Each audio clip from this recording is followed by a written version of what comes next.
Okay, this story is an absolute classic. It's The Sword in the Stone, a King Arthur legend of the sword story. Long ago in England, a wise and just king ruled the land. His name was King Uther. Times were good, and the people lived well. King Uther wanted a magician at court, and so he chose the famous Merlin the Magician. Merlin could see into the future, and he knew those good days were not going to last. King Uther and the Queen Guinevere had a child, a baby son. At a castle party for the royal birth, Merlin the Magician took the king aside. He said, "Sire, there is something you must know. Soon a great darkness will fall over this land. Your child is in great danger. Let me take the baby far away. I will be sure he stays safe." "Merlin," said the king in surprise, "you are a great magician, and you are my friend, but there is no way we would let anyone take our child away." Sadly, soon after the child's birth, the queen died. Not long after, King Uther was killed in battle. That very night, Merlin swept into the castle and took the child. The next morning, the royal nurse went into the nursery. Alas, an empty crib. In fear, the nurse, the nobles, and servants looked everywhere, but the baby was gone. For years there was no king to sit on the throne, no king to set the laws. Men of high rank fought each other to be king. Darkness fell over the land. Robbers and bands of wild men ruled the streets of London. Evil men broke into houses and took what they wanted. Travellers on the roads were jumped and robbed. The people of England lived in fear. Yet far away there was a quiet place. A good knight, Sir Ector, lived in peace with his two sons. His first son was named Kay. His younger son, Arthur, had been adopted as a baby. Years before, a stranger had come to Sir Ector with a baby. He asked if Sir Ector would raise the child. The old knight took the baby in his arms, glad for a second child. He named the baby Arthur, and raised the child as his own. When Arthur was 10 years old, the same stranger returned to Sir Ector's home. He could read and write, and so Sir Ector hired him to teach his two sons. Kay could not sit still for lessons, and he stopped coming. But Arthur listened with wide eyes. He learned everything. I bet you have guessed by now who the stranger was. None other than Merlin the Magician. At the end of each day, when Arthur finished his chores, that was time for the lessons. Merlin would sit with Arthur for hours and teach him about the world. Arthur was a thin lad, not strong like his big brother Kay. Merlin said not to worry about that. He said what mattered most was to have a heart that was big and strong. Merlin saw how the foxes and deer followed Arthur. He could see that the boy had a very big and strong heart. By the time Arthur was 16, his brother Kay had become a knight. He was now called Sir Kay. Arthur loved nothing more than to serve his brother as a squire. He kept great care of his brother's tunic and helmet, his spears and lances. One day at lesson time, Merlin looked away. He stood up. "What is it?" said Arthur. "The people need hope," said Merlin. "Arthur, there is something I must do. I must go now."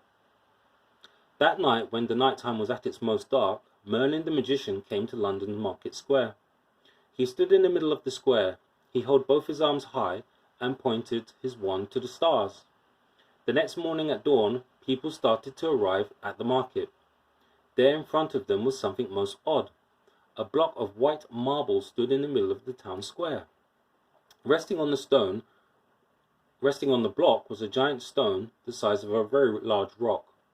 At the very top of the stone, there was a golden sword handle, and a few inches of the blade shining in the sun. Yet, and this was most odd, the rest of the blade was buried deep in the stone. None of this was there the day before. What's more, these words could be seen on top of the blade. "Whoever pulls out this sword from this stone is the true King of England." As soon as the crowd knew about the message, men jumped up to that white marble block. One after another, they gave the sword a yank. Each tried and tried, but the sword struck fast. It would not move. One said in gloom, "There is no man alive who could pull out that sword." "We'll see about that," said a voice in the crowd.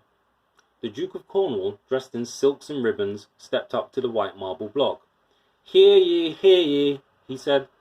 "I call for a tournament to be held. 1 month from today, knights from anywhere and everywhere in England are invited to come. There will be contests and prizes, and a grand feast for all." The Duke said to his wife, the Duchess, If I know men, this tournament will draw the strongest, finest knights in all of England, said the Duchess. Good idea, my dear. All we need is one knight who is so strong he can pull that sword from the stone. Then we will have a king again at last. The people danced and cheered. At last there was something to feel happy about. News of the tournament travelled fast, from castle to village to every far corner of the land. At last word got to the faraway home of Sir Ector. Sir Kay heard the news when he was polishing his helmet. Arthur, he called out. Arthur was by the woods feeding birds from his hand. He set down a pile of seeds for the birds and a pile for the squirrels. Then he ran to see his brother. There you are, said Kay. There will be a tournament in London. We must set out at once. What great news! Arthur had never been more than a few miles from home. He would be the best squire ever for his brother. Arthur ran back to the house. In the courtyard his father was getting the horses ready. Sir Ector and his 2 sons rode through London on their way to the tournament, riding through the market square. Something shining glinted in the sun. That sword looks like it goes right into that stone, said Arthur. But how can that be? That's impossible. But why were all guards standing all around it? The father and 2 sons reached the tournament.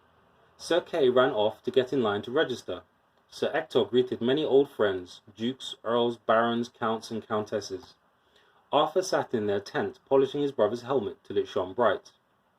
A bugle sounded. The tournament was about to begin. Get my sword, demanded Kay. Right away, said Arthur. But where was it? Arthur looked around in panic. Kay's spear, battle-axe and dagger were right where they should be, but no sword. Kay, he said, how about a battle-axe? Arthur, I said my sword. Yes, of course, said Arthur. But just a moment. Be quick about it, said Kay. Arthur ran back into the tent. Maybe he had left Kay's sword there. He searched through the bag of armor and weapons. How could he let such a thing happen? Then he had an idea. Very fast, Arthur rode back to the market square. The guards were not there any more. They must have all gone to the tournament. Arthur stepped up to the marble block. Let's see if that sword can get unstuck, he told the handle of the sword. He moved the sword a bit. Hey, he said, it's looser than I thought. With one big tug, the sword slid out. Arthur was thrown back, but the sword was safe in his hands. I'll be sure to bring it right back. He raced to where his brother was waiting. Here it is, he said, handing the sword to his brother. Kay took one look. Oh, he said in surprise. What is it, said Arthur. But his brother was gone. Soon after, he heard his brother's voice outside the tent. Father, I have something to show you. Kay and his father stepped inside the tent. Look, said Kay. He pointed to the sword. Sir Ector stared. His face turned white. Kay, said the father, facing his older son. Where did you get this sword? It is mine, said Kay, holding it close to him. I have it now. Kay, said the father again in a stern voice, I will ask you one more time, where did you get this sword? The young knight's head drooped down. From Arthur, he said. He lost my sword. Somehow he got this one. Arthur? The father turned to his younger son. How is it you came by this sword? I'm sorry, said Arthur. Father, I pulled it back right away. I will put it back right away. I only meant to borrow it when I pulled it from the stone. You must take us to where you found this sword, at once. The 3 of them rushed over to the market square. Arthur climbed up into the marble block. It came from here, he said. He lifted the sword over his head, then he dropped the blade back into the stone. Now it's back. Hey, said Sir Kay, I still need a sword. He jumped up onto the marble block. Grabbing the hilt of the sword, he pulled and pulled, but it did not move. Kay shouted to Arthur, what did you do to it? Nothing, said the lad. You must have done something, yelled Sir Kay. Hush, both of you, said the father. It is better if no one sees or hears us. But it was too late. A crowd had already started to form. Hey, did you pull that sword out of the stone? Called one. Yes, said Arthur, I did. Do it again, called another from the crowd. Yes, let's see it. Arthur put his hands around the golden handle. With one tug, the blade slid out. Who are you? Called another voice. What's your name? Arthur, said the lad. Wait a minute. Put that sword back. A tall knight pushed forward from the crowd. Anyone can pull it out once it's been pulled. Go ahead, put it back, son, said a voice. It was the Duke of Cornwall, the one who had called for the tournament. All right, said Arthur. He slipped the blade back into the stone with ease. Let me at that now, said the tall knight. He jumped up and grabbed the handle of the sword, but pull and tug as he might, the sword would not move, not even one bit. Another knight tried, then another, but no one could move the sword. Some waited, thinking the longer they pulled the sword, the looser it would get. But when each man took their turn, the sword did not move for them.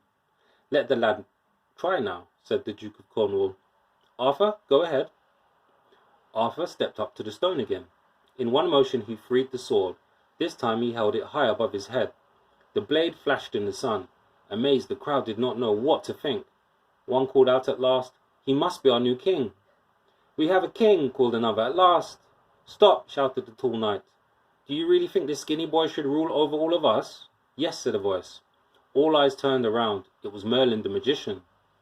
"I know this boy. I know his heart. There is no one in England who has a heart that is bigger and stronger than his. The sword has told us this young man is to be the next king of England. And there is something else." A hush fell on the crowd. "The lad," said Merlin, pointing to Arthur, "is the true child of King Uther.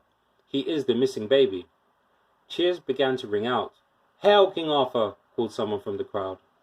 Sir Ector fell to his knees, then Sir Kay. One person after another fell to their knees too. All cheered. At last the king had been chosen, a fresh young king, and a new day for England. The end.